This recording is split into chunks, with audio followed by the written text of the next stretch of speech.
తిరుమలలో గత అర్ధరాత్రి నుంచి ఎడతెరిపి లేకుండా భారీ వర్షం కురుస్తోంది. శ్రీవారి ఆలయంతో పాటు మాడవీధులు, కాటేజీలు, పార్కులు, రోడ్లు, వసతి సముదాయాలు వర్షంతో తడిసి ముద్దయ్యాయి. మరోవైపు లోతట్టు ప్రాంతాలు జలమైపోయాయి.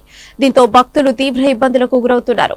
ఇదిలా ఉంటే గాలుల ధాటికి కొండపై పలు చోట్ల భారీ వృక్షాలు కూలిపోయాయి. ఎన్నో చోట్ల చెట్ల కొమ్మలు విరిగి రోడ్లపై పడ్డాయి. ఈ నేపథ్యంలో తిరుమల పాప వినాశనం రోడ్డును అధికారులు మూసేశారు.